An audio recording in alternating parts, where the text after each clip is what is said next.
Hello, and welcome to episode 10 of the LCLC podcast. The first season of this podcast is devoted to compiling an oral history of the Louisville Conference on Literature and Culture, or the LCLC, a conference that began back in 1972 here at the University of Louisville and continued without interruption for 48 years until the cancellation of the 2021 conference due to the COVID pandemic. In this episode, I conclude my discussion with Tom Sleigh. We resume our conversation with Tom responding to my invitation to comment about the tradition of the American long poem, and to do so from the point of view of a well-respected practitioner of the form.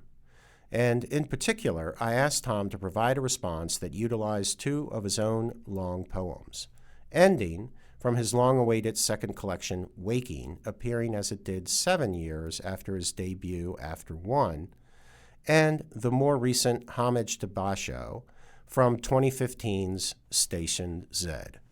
Well, the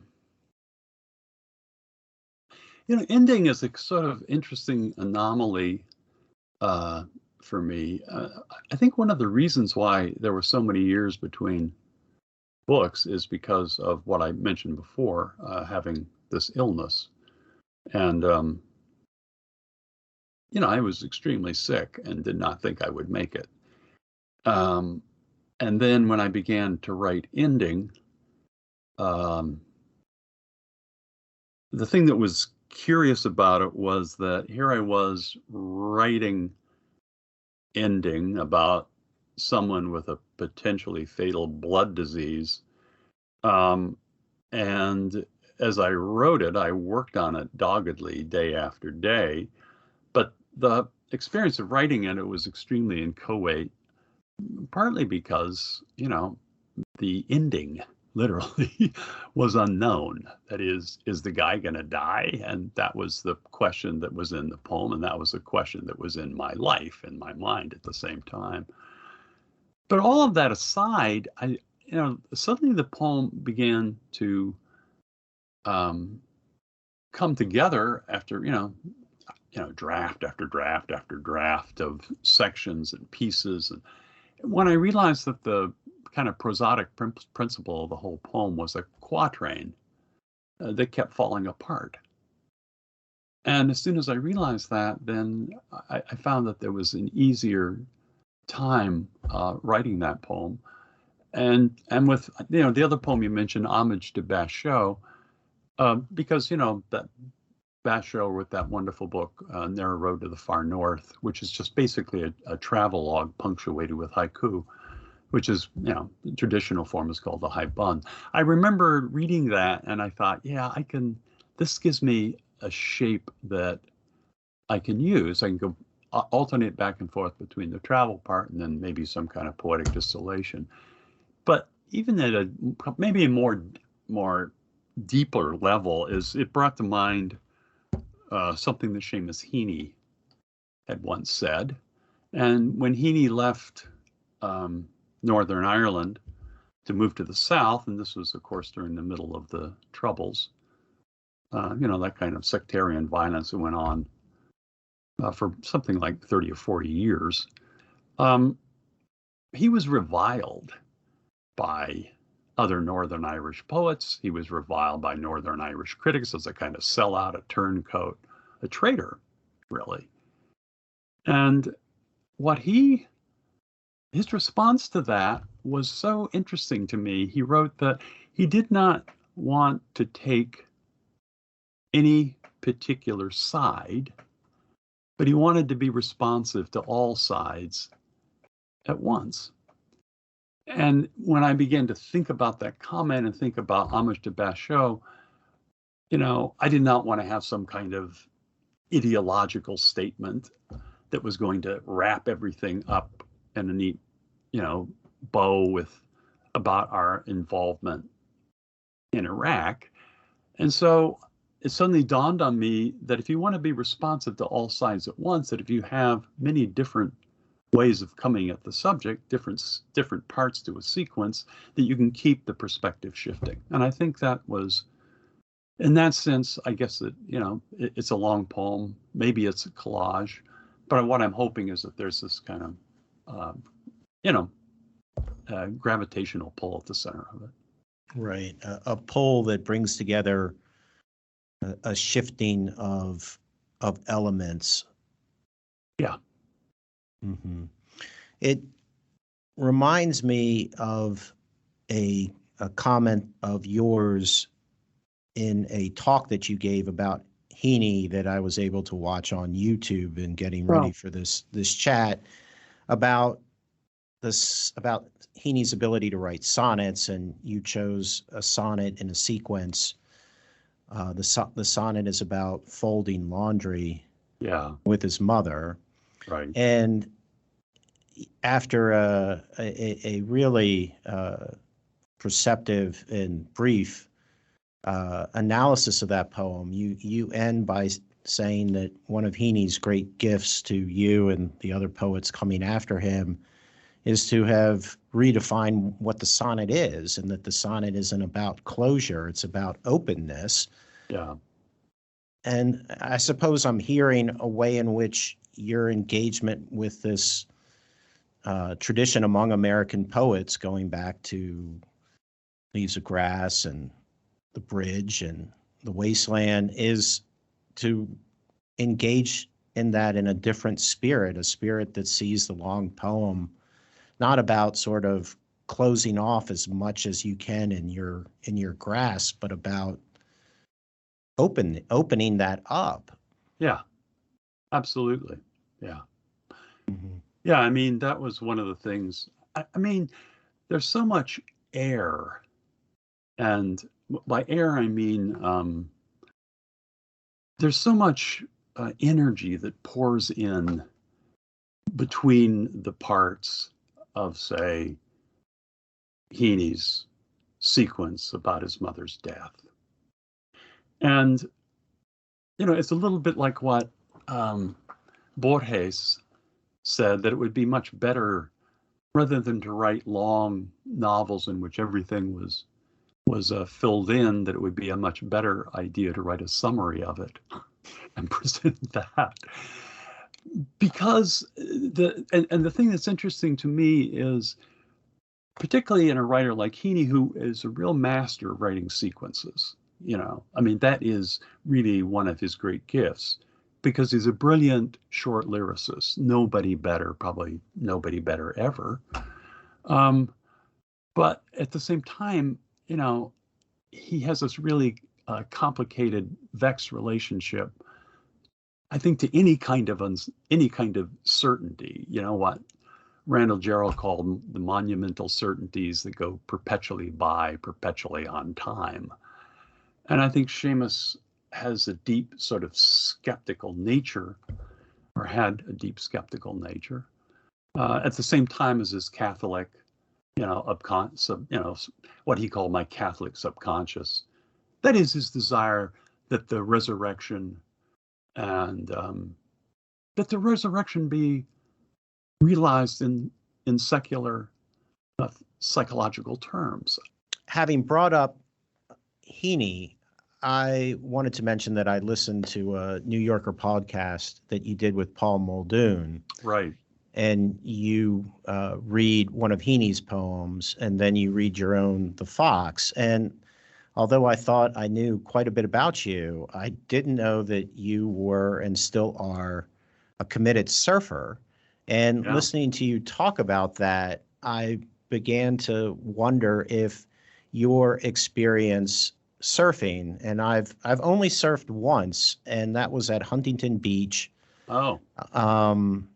And I had a bet with my wife Gabriella that as to who would get up first, and there's nothing like a bet with your wife to try to stir you to get up first. And I did, and I rode a little bit.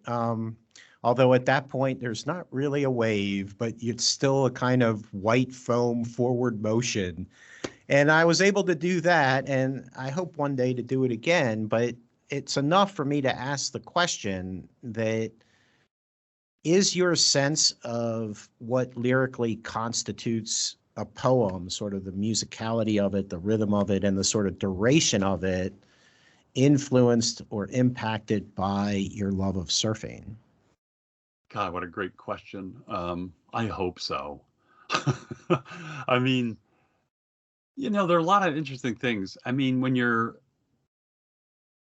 first off, hats off, dude, for standing up. I mean, a lot of people don't get that far. They just get dumped and smacked around, and they come out of the water and think, boy, what a downer that was. So it sounds like you had a pretty good time of it, which means that, you can probably should do it again. But, I thought about, in the poem you mentioned, the fox, is when I first came to California, I had been living in the sticks in Texas, and I remember all my everybody whom I met, they were all, surfers. That's just the kind of, it was a super working class, very tough high school, full of Navy kids and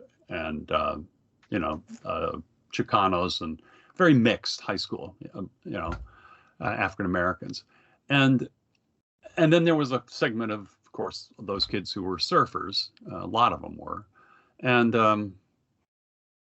I remember they used to call me Farmer because I still had this kind of accent, and and so they would call me Farmer, and they would mock me, and et cetera, et cetera. And so I thought, well, maybe I could learn how to surf, and maybe they won't mock me so much, et cetera, et cetera. So I went out there, and this was just when a short burst.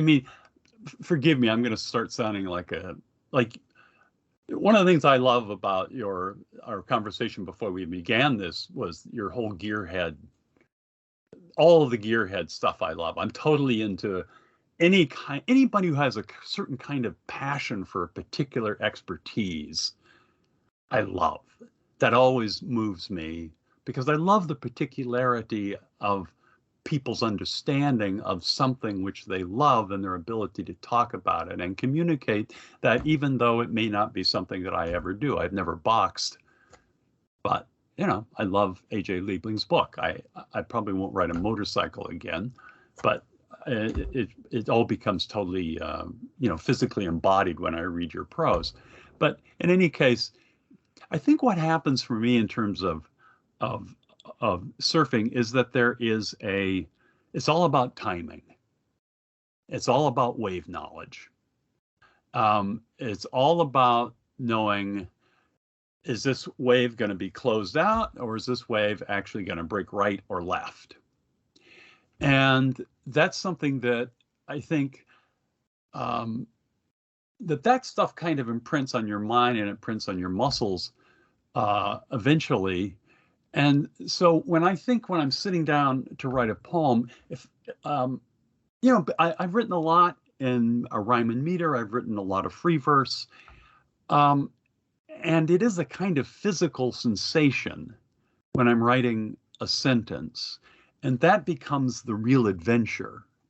When you begin at it for a long, long time, the adventure. I remember talking to Mark Strand about this shortly before he died. And Mark was writing the poems in his last book, which were, those little prose poems. And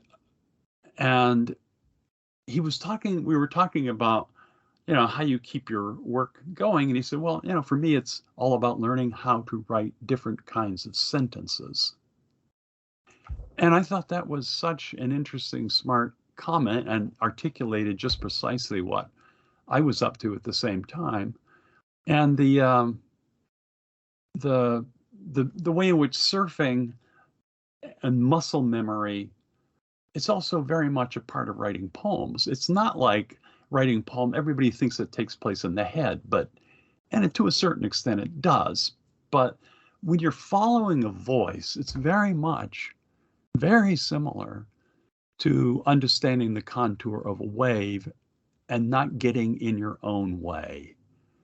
And I think that's one of the things that certainly surfing in a way may feed into may feed into writing poems, even though it's kind of an aural wave you're writing as opposed to a water wave.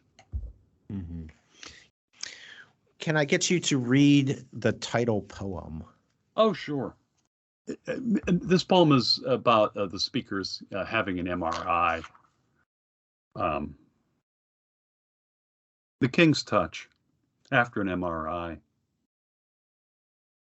Up through shifting blues, to where the sun is coolly ignorant of where I lie on the sea bottom, lit by my own stormlight flickering. I hear the tech's voice, wrapped in space dark, scuttling through black light.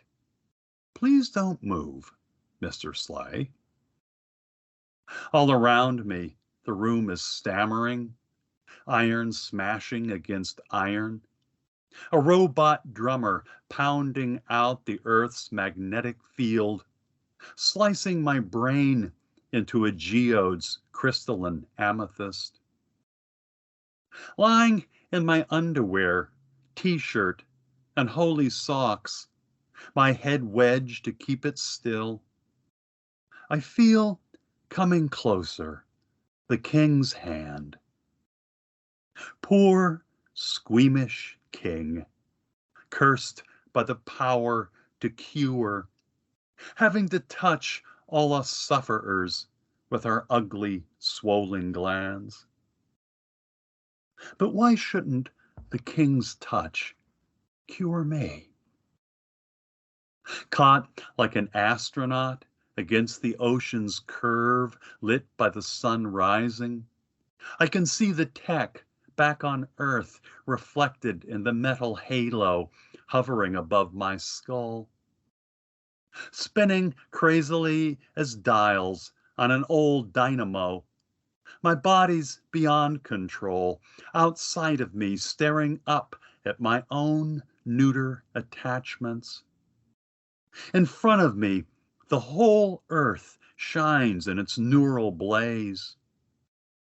And the tumor in my brain goes on its own spacewalk, free to drift where gravity takes it.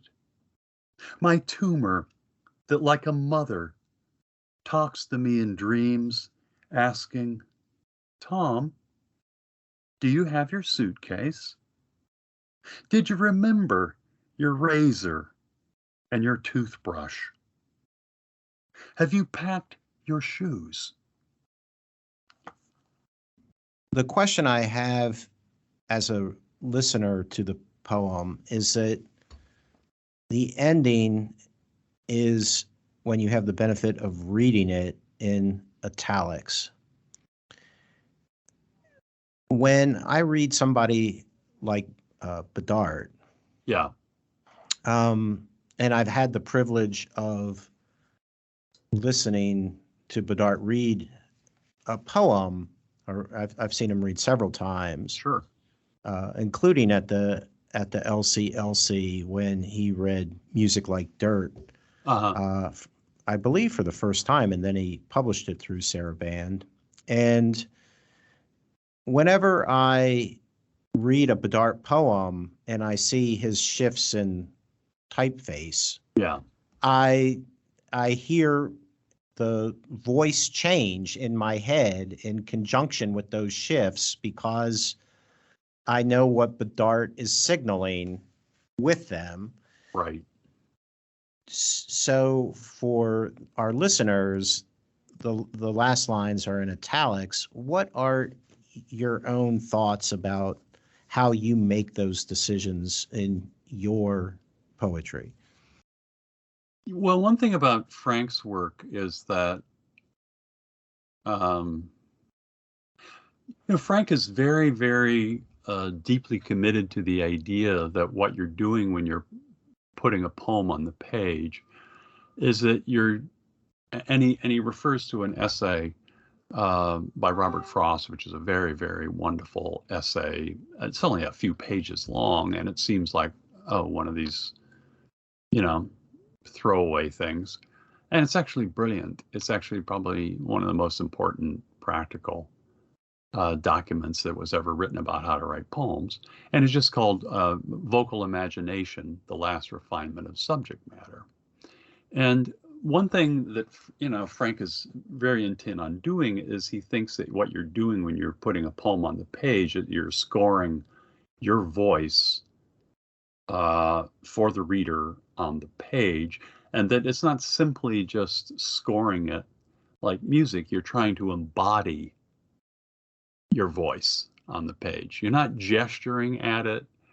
It's not about verbal gestures. It's not about any of that stuff, but it is really embodying your voice on the page. And one of the ways you do that is by the particularity of the syntax, which of course, if it's good syntax, maps, the subtle shifts in mood, consciousness of a particular speaker. And so, when I have a shift in voice in a poem, sometimes it's a hard. I have an interesting conversation in my head about certain moments. Like one of the things I really loved about late Lowell, particularly in a poem, a kind of poem that he'd written, several times, and that is the experience of being in a mental institution.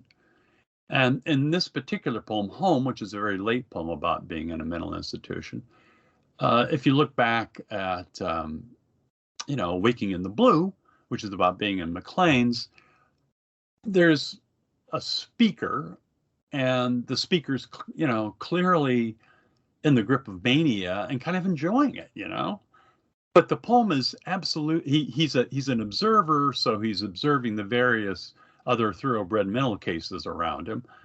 But it's only from one very particular point of view.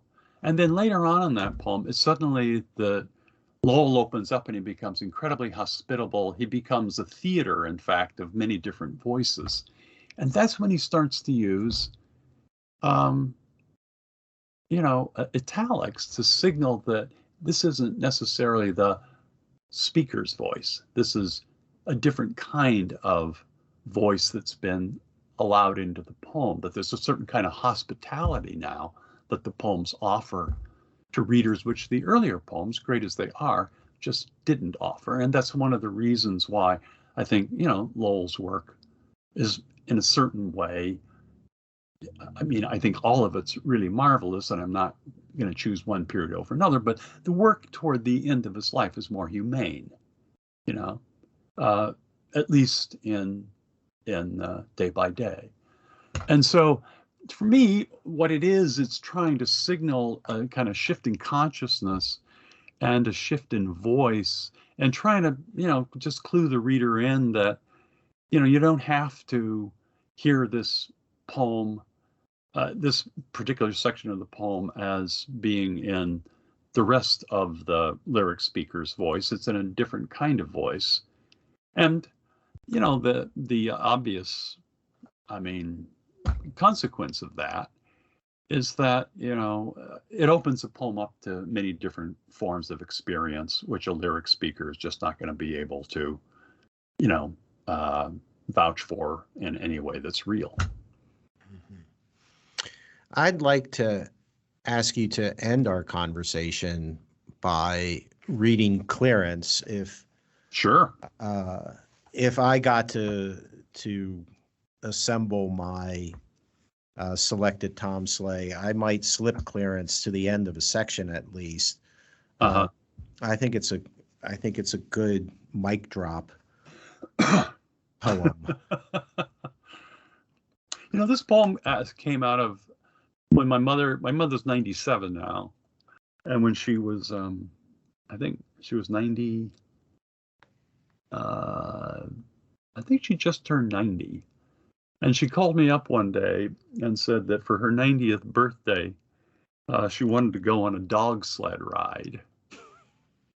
I just thought, all I could think of was, oh my God, I'm going to have to take my mother to, right. The Iditarod. It was just, all I could envision was, me taking her home in a body bag because she'd stroked out because of, And so, but she said, well, that's what I want to do. And so, you know, she has a lovely, wonderful woman who takes care of her on occasion. And so Alice was game. And so he said, okay, I'll fly to Colorado and we'll go up to Snowmass and we'll take a dog sled ride. And so that's really where this poem started. And the person who's, anyway, the guys who were working as mushers, quite a few of them, I think 3 of them, were ex-military, guys who'd served in Iraq. And so I began to talk about, you know, my experiences in Iraq. They began to talk about their experiences in Iraq and Afghanistan. And, you know, one of the guys said, you know, when I got back from the war, it was just, you know, fitting into daily life was just too complicated for me.